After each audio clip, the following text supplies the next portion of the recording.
Welcome to our QPR Preview Show ahead of the away trip to 19th place Derby County. It's a match that comes on the back of a tense 1-0 victory against 10-man Swansea, a win which means QPR on 18 points from the opening 11 games of the season, sitting 8th in the table. And Dave, have you stopped sweating now from the end of that game? Yeah, we made our work of that in the end, didn't we? We really should have finished that off second half. But, overall, I thought it was a pretty good away performance, to be honest, apart from the last 4 minutes or so. We started well. We looked quite bright on the break. Burrell again away from home looked a real threat. And but Madsen had a really good game in midfield, a lot better than he was at the weekend. He really, came back from that. He did really well today. And I thought once we went one up, I thought we probably could have had more. We had a lot of the ball, but then after the sending off, I thought we kind of got caught between do we go for the second or do we hang on for the 1-0? They didn't do either. They were kind of in the middle, and until Chair come on, I didn't think we really got to grips with it. And then God, we had some chances, didn't we? At the end, we really should have killed that off. But ultimately, a win's a win. You take that after losing at the weekend, and a really good result. Not an easy place to go in tough conditions, and they got the win. Yeah, I think there's a few people been putting on the forums already that Swansea will probably be a hard place for a lot of teams to go. So Mm. ultimately, for us, performance doesn't matter. We just get the 3 points, the clean sheet, get on the bus, get back to London. I agree with you over the course of the game. I actually wasn't minding ahead of the game playing Swansea. I thought it could suit us more with them having more possession and leaving space for us to counter attack into. And that is exactly how it panned out, didn't it? Basically, up until the Yeah. red card, we were containing them comfortable. They hadn't created anything, even though they were having more of the ball. We were a threat on the break. It was just a bit of a strange game after the red card because we just needed that second goal, didn't we? And when it didn't come, it just made it very, very nervy finish and probably shouldn't have ever got to that position.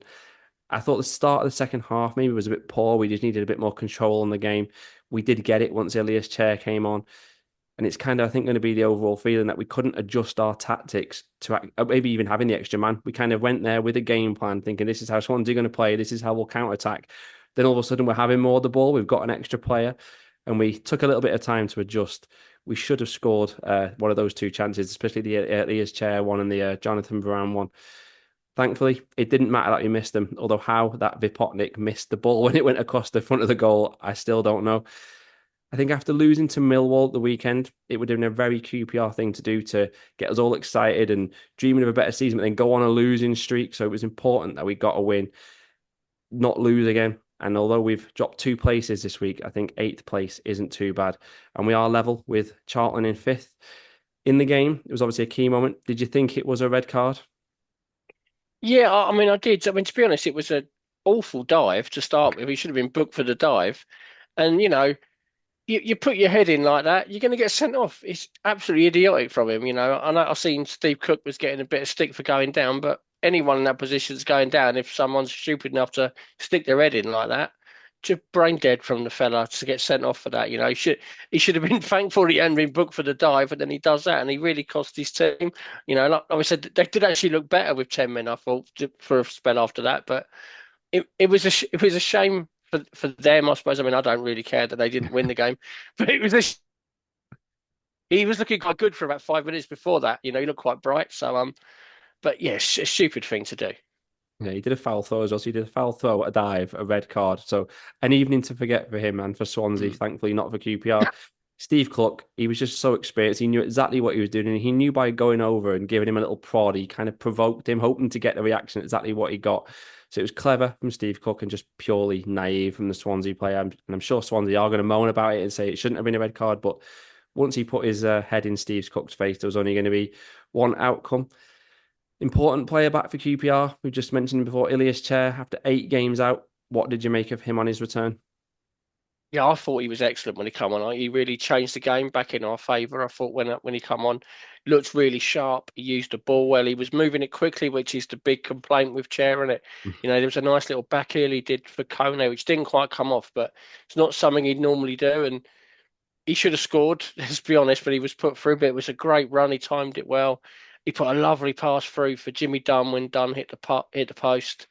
So really encouraging to see. I thought he was excellent when he come on, and he's been one of the ones I think a lot of people have been thinking recently, where do you fit him in? And I've been one of them that I'm not sure where he fits in, but he put a strong case in tonight that he's not finished at QPR yet.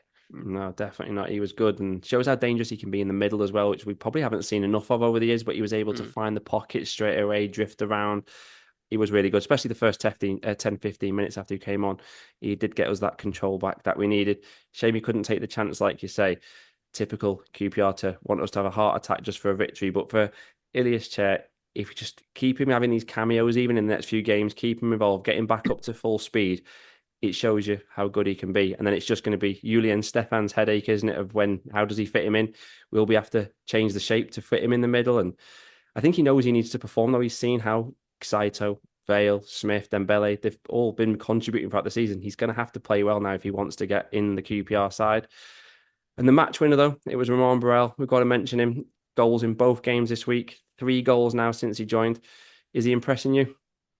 Yeah, I've really liked what I've seen of him so far. I thought he had a really good game at Bristol City when there was other players took a lot of the plaudits that day, but I thought he was excellent that day. And again, away from home, he's such a threat with his pace. Teams just can't live with that pace, and they don't know whether to drop deep. If they push up, then he's just going to get in behind. I thought he was really good again. Took his goal. I'm glad the goals are starting to come for him now because he wasn't getting them before. But now he's growing in confidence a bit, and you could see at the weekend against Millwall, we missed him up front. We didn't look as much of a threat without him. He's been a real find. I'm sure I'm not alone in. I've never really heard of him before we signed him, and I've been really impressed with him so far. Yeah, it is. It's one of those where we've got to just say kudos to the club. I don't even think he'd been Yeah. linked in the press or anything before his signing was confirmed. I agree. I hadn't heard of him either, but he was just exactly what we needed. So it was a clever piece of business. He just never stops running. He scares defenders, doesn't give them a minute's peace, and he is actually really good and composed in front of goal. So yeah, great signing. Hopefully he's ready to go now against Derby County because he's probably going to be what we need for another away day, which we'll look ahead to now. In terms of the head-to-head against Derby, QPR have won 5 of the last 7, so that's at least promising. Last season was 2 very contrasting performances. We had the 2-0 defeat last October when the rot was setting in at QPR and we were plunging towards the bottom. Then we had the 4-0 that had us all dreaming of maybe we could get in the playoffs last season.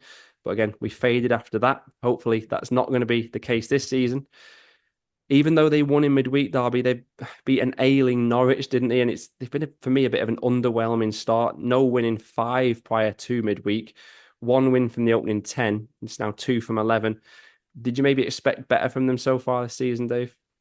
I did, especially with the manager. He's usually once he's had a pre-season, he gets going. He started really well with Birmingham and at Blackburn, and I thought it'd be similar at Derby this year. They've signed some good players, and you look at their squad, you think they're not really like a bottom six squad. They've got a decent squad, but it hasn't really clicked for him yet. I don't know if he's got maybe too many options up front and can't quite find the right balance.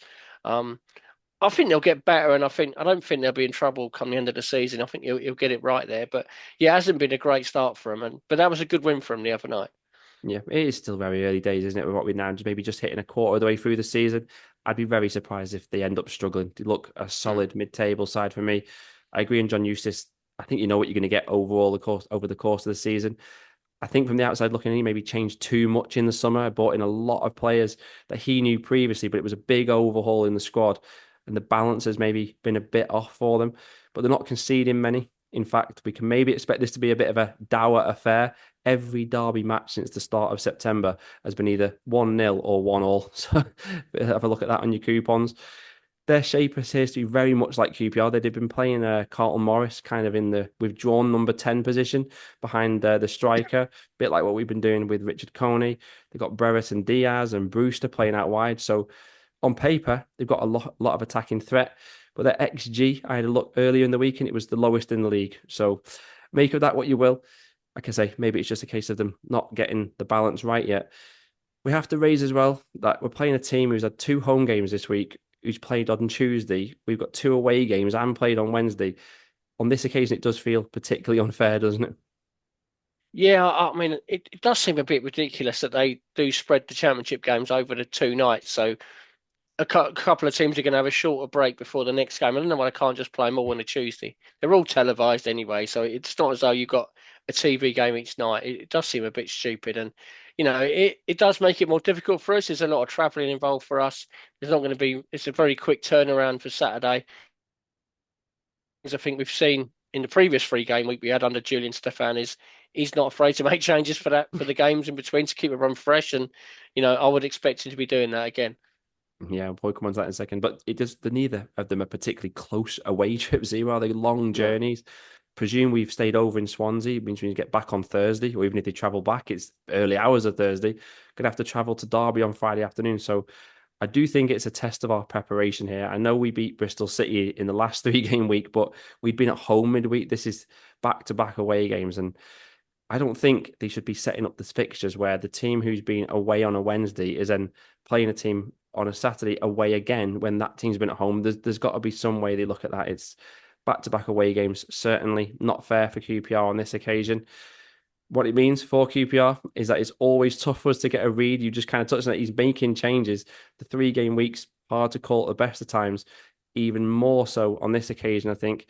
And if we start with Koki Saito, because he was hardly able to run the last 5 minutes, they kind of moved him into the centre, the highest man forward, because he couldn't run around anymore. So I assume he's now a doubt. So who would you start in the forward line overall if he is out? Yeah, I mean, no, he's not short of options, is he, in that forward line? I think wonder if he might go with bring Harvey Vale back in on the right and put Paul Smith on the left to start with, and then go with Sato off the bench again. Like he did against Millwall. I know it didn't exactly work against Millwall, but I think that could be something they look at doing again. I mean, for me, Smith does look a lot better on the left. I thought on the right tonight. He did well and he's always busy, but his final pass, he really lets himself down at times a bit. So I think he's a bit better on the left. I think that's maybe what he'll go with. I think it's probably too soon for Chair to start. And well, for me, the front two should be the same as it was tonight. I'd go with them again. I think that away from home, they're a real threat, them two, a real handful. Yeah, they are. And Richard Coney, we'd have to say he's probably not even been at his best the last 3 or 4 games, Mm, but he is still a threat when he's on it. And let's face it, Michael Frey, he looks miles off it at the moment either anyway, so yeah. you might as well stick with Richard Coney if he's up for another performance.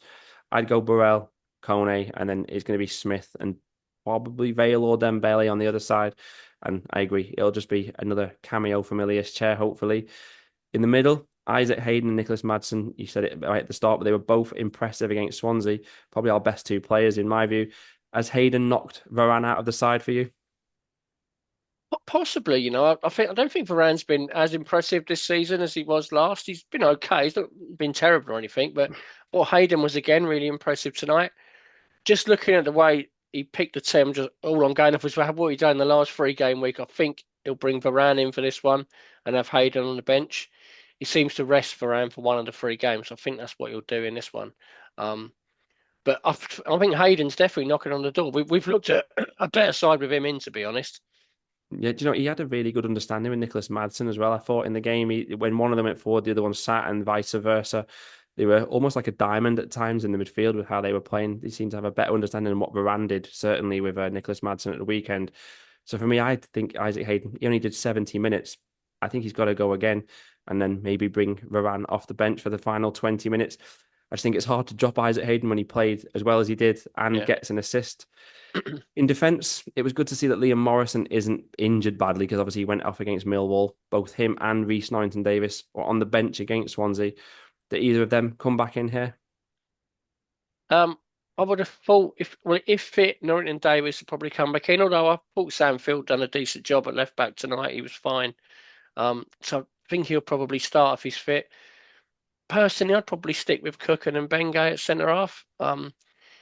Worry with Morrison is with his injuries in the past, he doesn't have like 1 or 2 week injuries, does he? He's out for quite a while. So if he's had a little knock last week, let's not rush him back. It's not as though we're fourth bottom and desperate to win the game. Or, we want to win, but it's not an emergency game. So I wouldn't be rushing him back. I'd leave him on the bench again. Yeah, I would. I think it's got to be Mbenge and Cook at the back, and then there's another week off afterwards for everyone to get fully fit if they have got any niggles. I agree on Sanfield. He was solid enough. He never looked fully comfortable, but he's a good player. At that Mm. position. He's a stopgap. He can do a job for us, and it's important we don't take risks with Reece Norrington Davis. He's barely played, as we said last week, in the last 2 or 3 years until he arrived at QPR. But if he's fit, I'd like to see him come back in for this game. Kwame Poku, we should add, he got 30 minutes. Oh, no, sorry, Jake Coxall got 30 minutes of development squad. Kwame Poku got a goal, but I think Poku maybe at best is on the bench here. And Jake Clark-Salter, I think we can all agree he's probably going to be after the next international break before we see him in the first team squad. They do need to tread carefully, even though he's starting to get a few minutes here and there. And it just leaves us with predictions. As I said before, all the evidence points to 1-0 or 1-1 when you play Derby. What are you going for though, Dave? Yeah, I think this is a tough game. I know Derby haven't started well, but I don't think they're a bad side. And I'm going to go with a 1-1. I think it will be a tight game. I don't think there'll be a lot in it. We're capable of winning there, but I think after the midweek game, I think it probably go with a draw for this one. Yeah, I think this is a tough turnaround, like I alluded to before. Both teams, though, should be confident coming in. We've both had midweek wins, both had clean sheets, but it means Derby aren't going to be easy. I think it will be close, like pretty much all of our recent games have been, and all Derby's recent games have been. I think there's going to be the odd goal in it, if at all. I'm just hoping QPR can get it and going for 2-1 QPR because we look so good away from home. Since that Coventry game, it's now 10 points from 12 on the road. So let's hope we can keep it going. And there's no midweek match next week, but then it's a week that a lot of us had penciled in as the hardest week of the season. The following week, we've got Ipswich, Southampton, and Sheffield United all in a week. So we'll be back to preview the first of them as we welcome Ipswich to Loftus Road next Saturday. And until then, thank you for watching. Do comment as always with your predictions and thoughts on the win at Swansea and the match at Derby. And come on, you Rs.